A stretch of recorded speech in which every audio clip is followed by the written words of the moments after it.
Hey guys, I'm Morthadon, and we are back for Fire Force Season 2, Episode 7. So, last time we had Inca making her choice. She decided to go with the White Clad. She thinks that will be better than, paying for her crimes and give her the more danger to satisfy that itch that she has.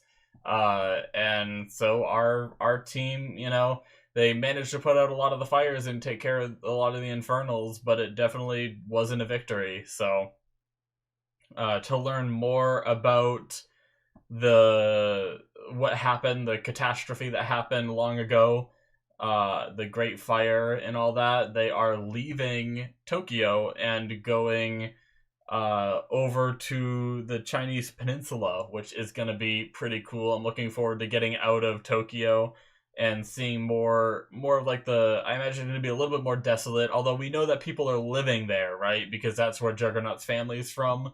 So it's not going to be completely desolate, which I thought that's how it was when we first heard about it. I thought it was like people said it was impossible to live out there, but apparently people do. Maybe there's parts that are impossible, but either way, I hope we get to see some of like what the landscape is like outside of, where the established civilization is for the most part. So yeah, let's get we also got to see Joker for a little bit, which was awesome, talking about how he should have became a Fire Force soldier so he could go on this trip. And he wants to go, but he can't because there's too many roadblocks and stuff to for him to be able to sneak past, I think, and stuff like that he was saying. But yeah, let's get started, shall we? Alrighty guys, we're gonna start here in 5, 4, 3, 2, 1, now.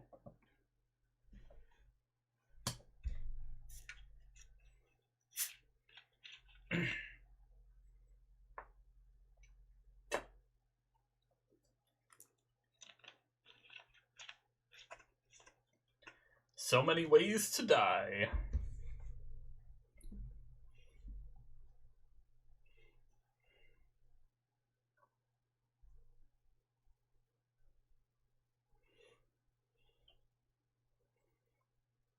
Okay, so it's like a port city kind of thing.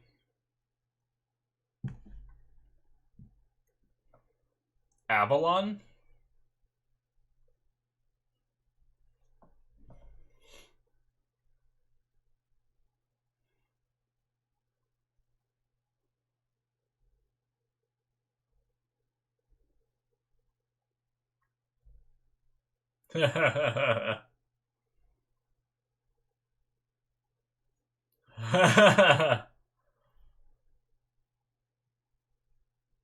Eat it.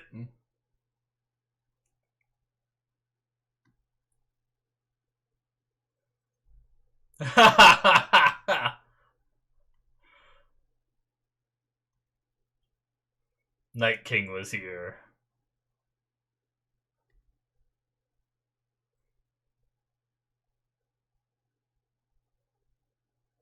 Oh.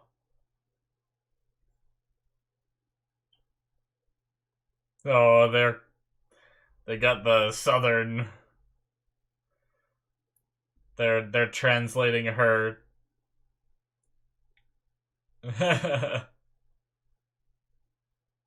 Nice.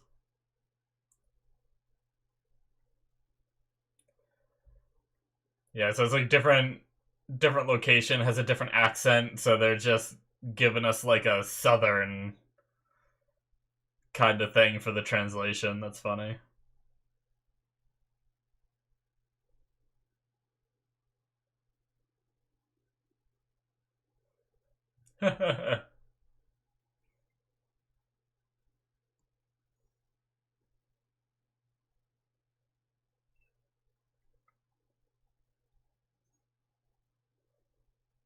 He's so giant. Uh-oh.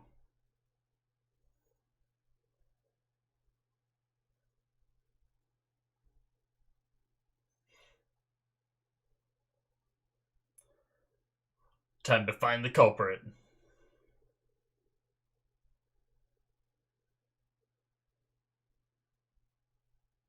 Hmm.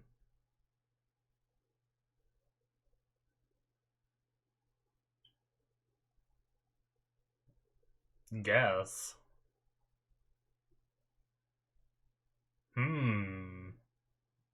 Interesting.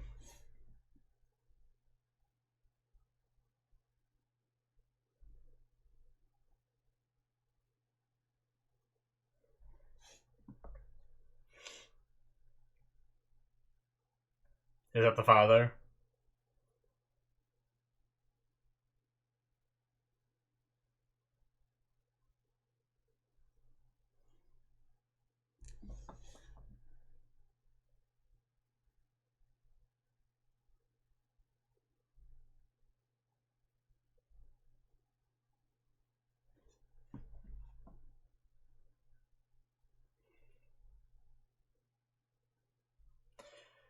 Alright. Let's go, baby.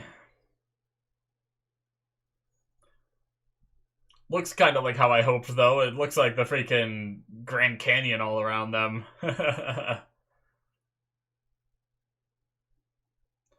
The only bits of green were the potatoes growing that I could see. But that whole, like, continent shift thing is strange.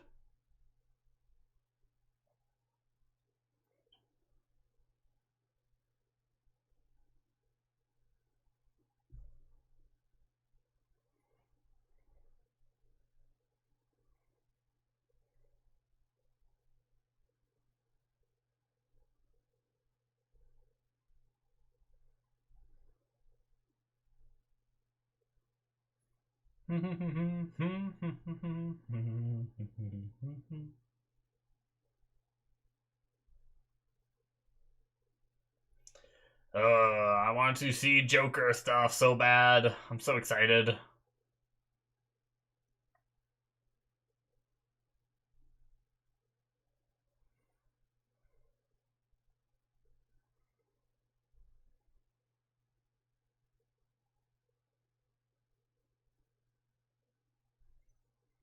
Alright.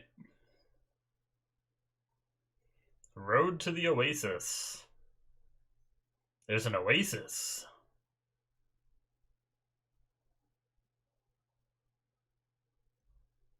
Oh my god.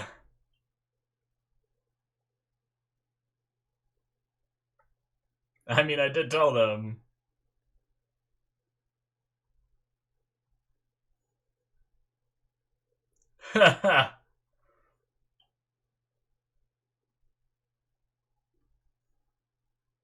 Oh my god. Are they just all, like, high as shit?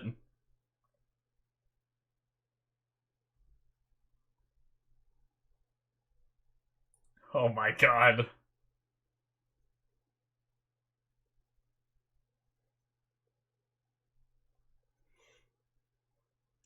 Probably a good thing that Victor decided to wear that mask. If it, Oh my god. Jesus.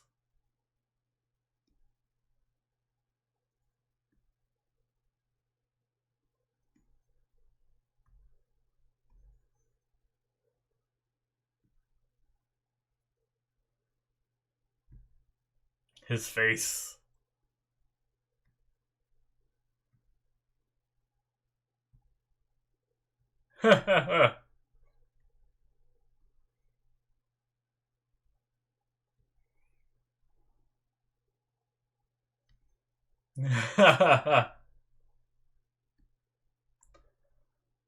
Nice.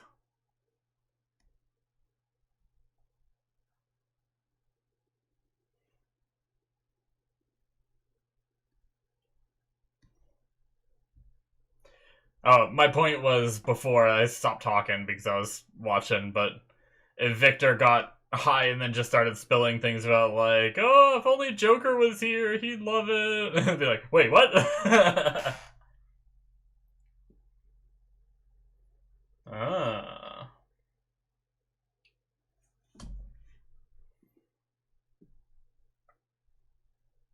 Someone carving out structures in the rocks?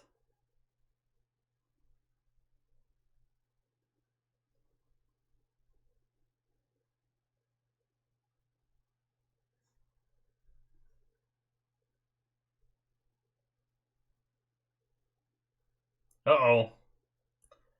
What is that thing? What is that thing? Oh my god, it's Onyx!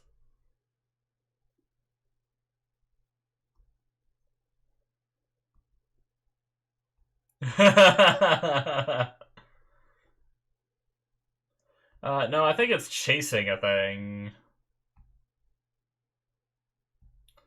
Why is there a mole talking?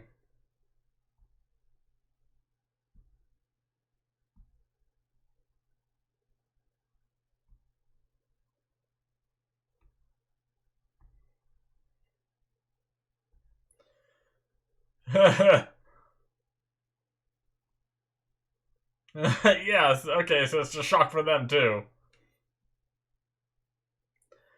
Did the cataclysm, like, give the mole speech?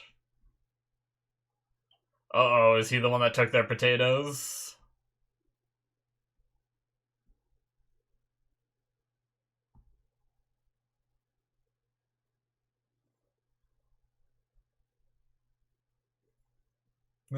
I can guide you.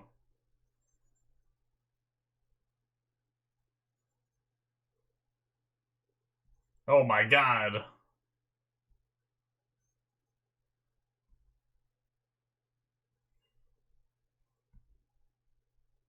Alright, time to fight. A giant rockworm.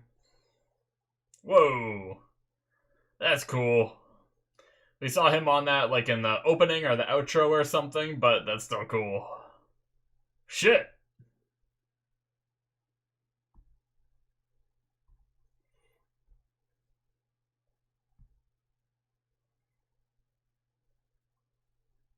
Two or three.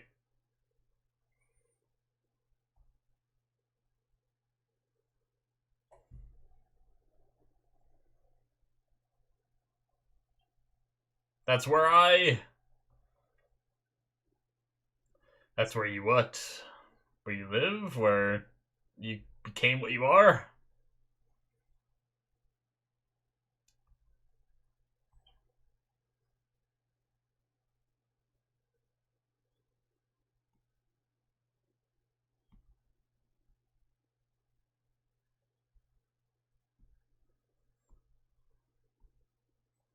Oh, take back his... Oh my god.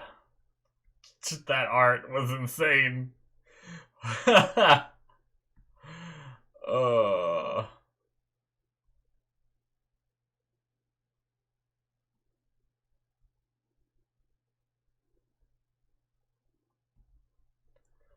Nice. Don't know why they had to high five, but it was cool.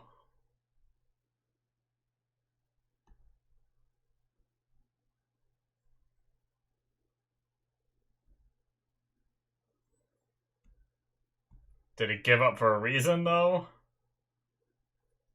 Oh, maybe not. Okay, maybe it just gave up. Nice.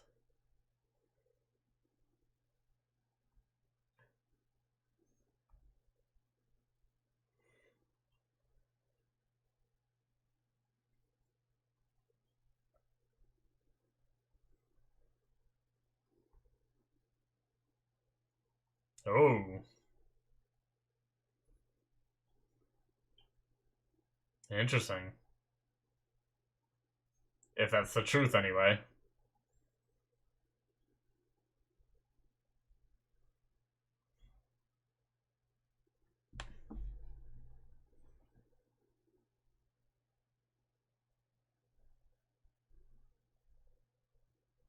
Oh my god. They talk to... Oh my god. He looks like a badass.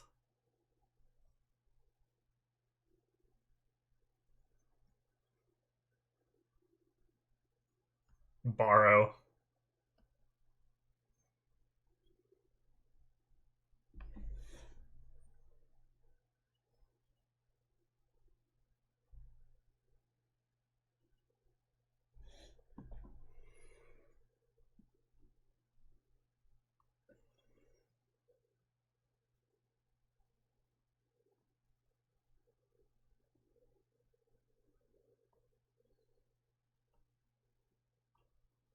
Did he just say... Did he say if they wait till dark they'd have... Or did he imply that if they waited till dark they'd have a hard time creating a fire? They have pyrokinetics with them.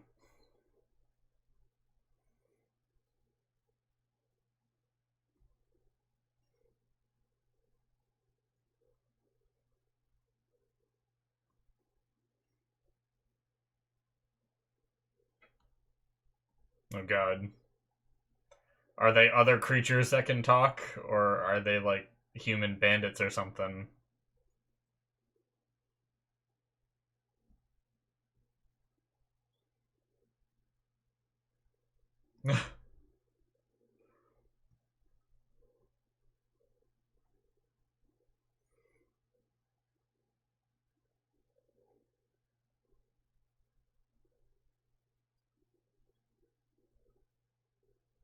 Oh. Whoa.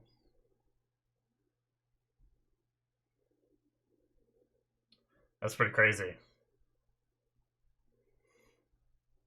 Are they evil? Oh shit.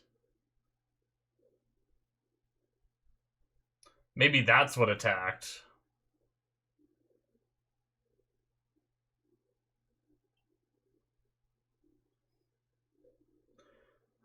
Like all the people. Wow, holy shit.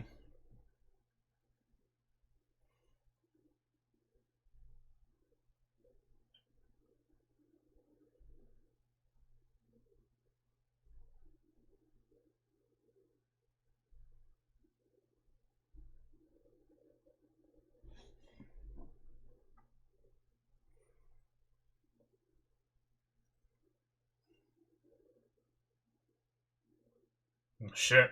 Friggin' lava, goddamn.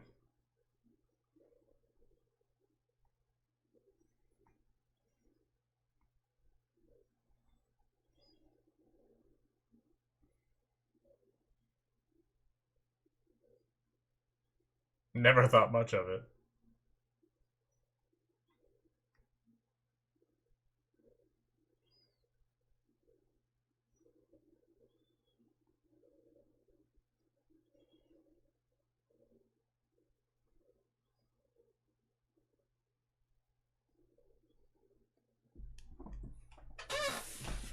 Yep.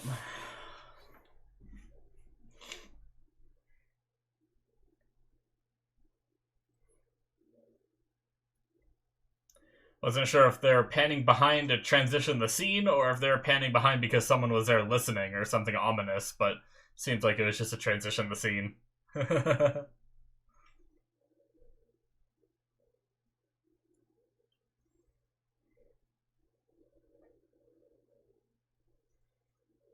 Did they ever get the mole's name?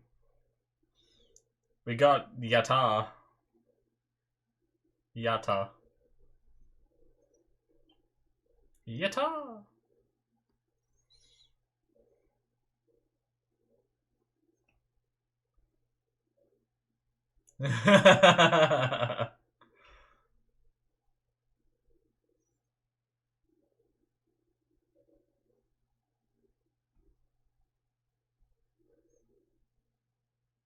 Nice. Again with the potatoes.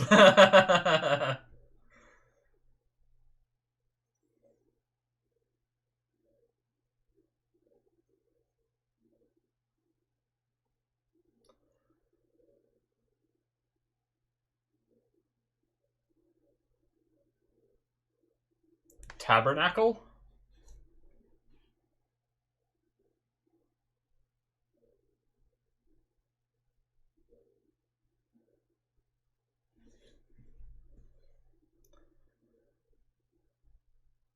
Oh shit. An Amaterasu. Oh shit.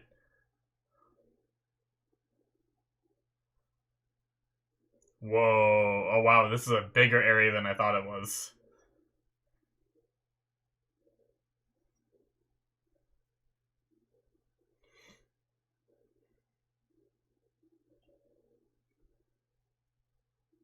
Interesting.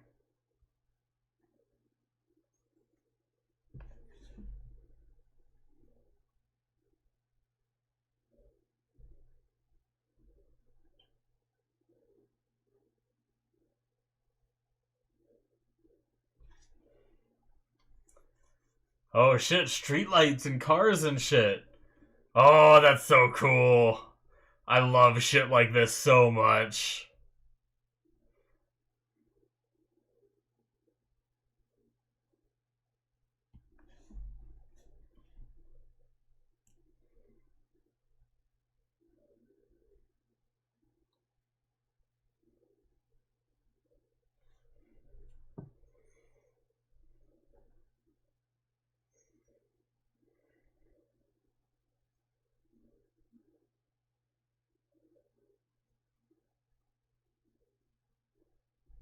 Quite possibly. I have some theories I want to talk about in the discussion, for sure.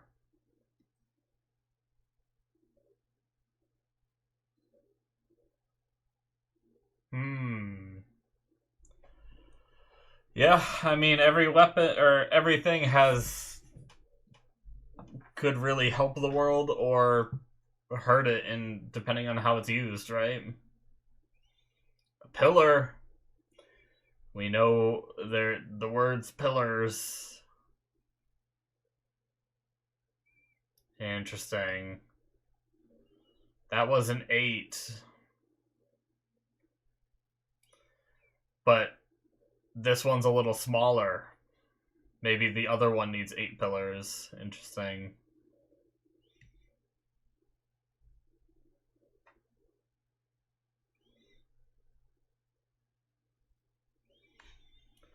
Scop. We saw that before. That's probably the mole's name, right?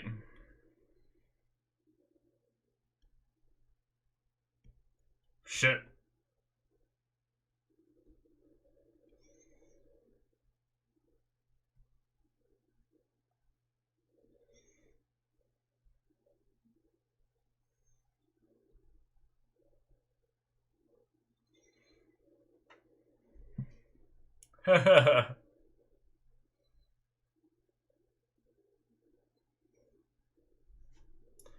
Well, then it won't be a problem, right? Oh my god! Can these ones talk? Hellhounds.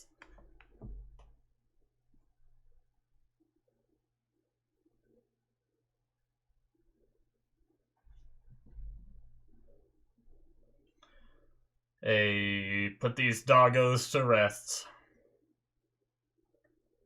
Latum.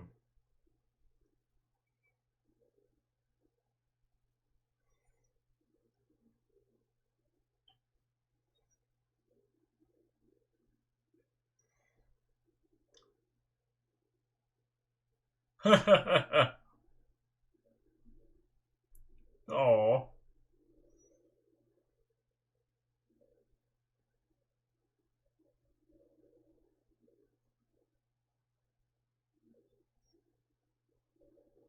Uh-oh. The big boss. Oh, shit.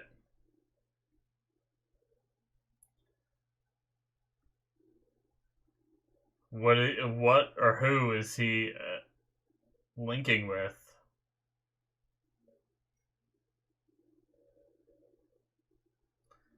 Shit. No, maybe there was 8. Am I stupid? Hold on. Well, we'll watch the credits and make sure there's nothing after first. There might have been 8 pillars there. I apologize. I didn't think it looked like there was... I was trying to count, and then the picture went away. I was trying to, like, look at the diagram and, like, see what it was showing, and then I was going to count them, and then it faded before I finished counting. Maybe there were 8 pillars around it. My theory was...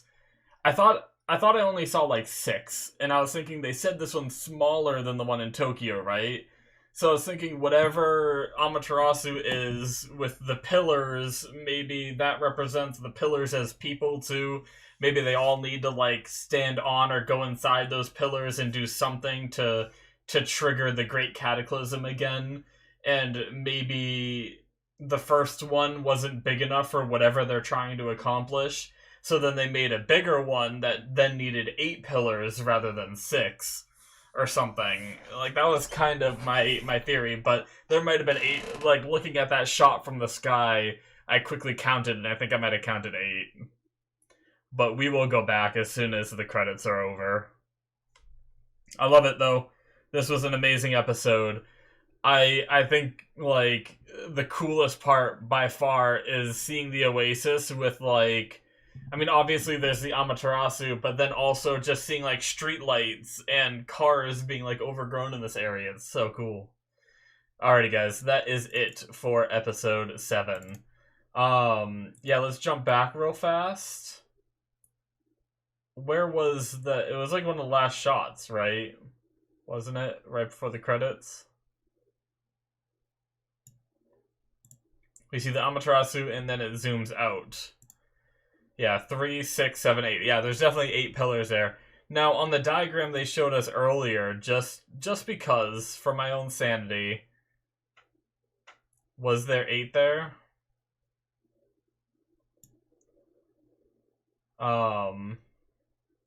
There's 1, 2, 3, 4, 5, 6. So, interesting. Okay. For some reason, in the diagram they showed us, there was only 6. Thank God. I thought it's not past me to make a mistake like that, so that's why I truly thought it was a mistake that I made.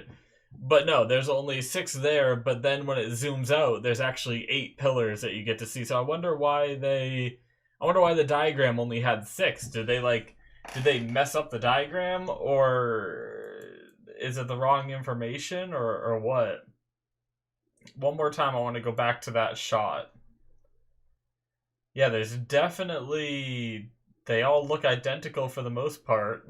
I don't know. Either way, yeah, like, this episode is fascinating. Like I said, the amazing stuff with, like... It reminds me, if you guys have ever seen... I think there's more of it. I think it's called, like, the Shannara Chronicles or something like that. It was on Netflix, and I watched season 1 a while back. I never watched past it, but it was in this, like, fantasy world, but it was in, like, our world's distant future, where they were, like, walking through the woods one time, and you just see, like, helicopters and stuff that are just, like, overgrown and everything, but they don't have, like, any of that technology anymore. It's all like they have, like, magic and stuff like that, and I have no idea. I don't know if it ever got revealed. Like, I think there might have been at least one more season. I don't know if, like, it ever got revealed of, like, what happened to the previous world to create a world of, like, magic. There were even, like, dwarfs and creatures and monsters and stuff like that, so how to create, like, other races and stuff like that too. I don't know, but either way, it was a really cool thing, and that was, like, my favorite part, was them just traversing along, and you just see, like, old relics from the past, or not even really relics, but just stuff, just overgrown, and that shit is fascinating to me. Before we get more into this discussion, though, one thing I want to talk about real fast is Juggernaut being so tall. It's such an off-topic thing compared to, like, what we've learned in the rest of the episode that I just want to get out of the way. I wrote a little note down because I was thinking of, like, making fun of him for the fact that he's so much taller than his parents, and then I realized that it would probably be wrong of me to make fun of him because I am legit, like, a lot taller than my parents, and whenever we have family gatherings, I'm pretty much taller than everyone in the family. In pretty much every family gathering, people are like, how'd you get to be so tall? Because I'm straight up, like, 7 or 8 inches taller than my dad, and probably a foot taller than my mom. I'm, like, 6'4", and my dad's probably, like, 5'7", 5'8", roughly. Maybe a little bit taller than that. And then my mom's pretty short, too. Shorter than my dad is. So it's always just funny, whenever that happens, and like, I thought about that here, where I was like, Juggernaut's so much taller than his parents, how'd that happen? And I caught myself doing the exact same thing that my family does to me, so I just thought that was funny. But yeah, we have this talking mole, Scop, I think is his name, and then Yata, the talking crow. very, very cool that these creatures, like, somehow the Great Cataclysm had them develop speech. Must have something to do with pyrokinesis and stuff like that, I think, because Scop at the very least has like a fire tail and stuff, so something about the Great Cataclysm seemingly caused these creatures to gain speech and all that. But and then them seeing these infernals from, you know, the Great Cataclysm 250 years ago is where most of them are from, is crazy to think about. That once they become these infernals, they must live a long time, right? I don't know if they live forever, but at least 250 years have gone by and these are still here. And it's crazy there's so many of them, because it was probably a lot of people on this continent, and whenever the Great Cataclysm happened, it was probably a giant outburst of, you know, a ton of people being turned into infernals, and no one's been around here to stop them. It's actually crazy that none of these infernals have attacked the little town nearby. So either they're not intelligent enough to roam over there over the course of 250 years, or maybe the town has their own like security, where maybe they have their own fire force team division kind of thing, where they take them out if they wander close. Or maybe it has to do with that shift in the continent, where maybe for some reason they can't cross over. Maybe I wonder if they're on the other side of the gases now, right? I wonder. Well, I guess when they camped, they weren't on the other side of the gases yet, right? They were still like in them until they got up to here, I think. So I was gonna say maybe the gases like prevent them from crossing, but maybe it has to do with that shift or something. Maybe they somehow can't cross past that. I don't know, but yeah, like it's fascinating that what they call the tabernacle, this second Amaterasu, exists, where, you know, obviously an older one, like they said, a little smaller. So I wonder, you know, my first thought when I saw it, it made me, obviously by the shape of it too, makes me think of like nuclear reactors.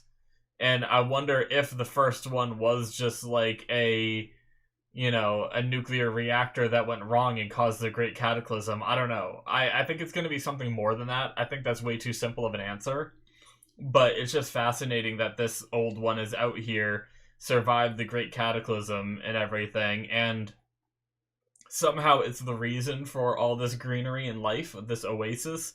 The reason for it is this Amaterasu. So, you know, something that can give and create life. As Shinra said, this is a creation that could restore the earth. If you could build more of these, or have its influence spread across the earth kind of thing, you could re-terraform the earth and get it back to maybe something that is hospitable and stuff like that. And maybe eventually it would be able to survive and thrive on its own without needing the Amaterasus, and then you could take them down so that way they're not used to create another cataclysm, and you know, throw that information into a lava pit or something so no one can use it for evil again.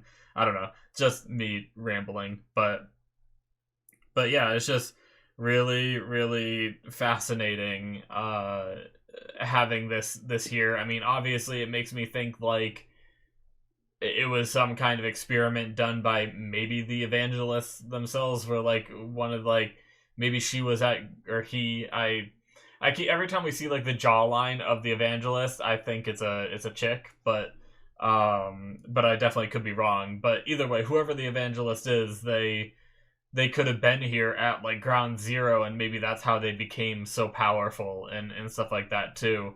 And I don't know what, I'm really excited to learn the plan, because I really wonder if the evangelist's true plan is to scorch the earth. I feel like that's too easy, right?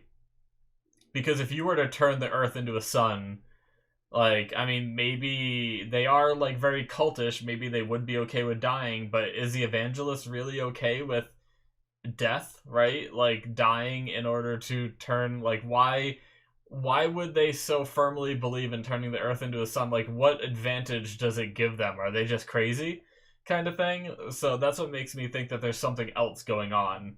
And I think that the evangelist somehow created this cult-like atmosphere around the ideology of turning the Earth into another sun kind of thing. But that's not really what their plan is. Their plan is something more that they're not telling the White Cloud kind of thing. But I don't know. Well, I'm fascinated. The real sad thing is I really want to know these answers, and I'm really scared that like this is the last season, and I'm not going to get those answers in this season, kind of thing. But I guess we'll find out. I'm also interested if they're working on a season 3 for this. I think I talked about this already, but yeah, this is the kind of thing where I'm so damn fascinated with this world that I don't want it to just end. So hopefully we do end up getting more. Because, I mean, I know I could always just, if we don't get more for a while, I could just go read the manga. But for me, it's not the same if I've watched 2 seasons in anime and then I have to go and try to finish up in the manga. Sometimes it gives me like a little bit of bad vibes, right? Like, obviously mangas are great. I'm not saying mangas are bad, but I think watching something that you know nothing of, or I guess reading a manga of something you know nothing about is way more satisfying than continuing where an anime left off. I did that with Bleach, where I never thought Bleach was going to come back.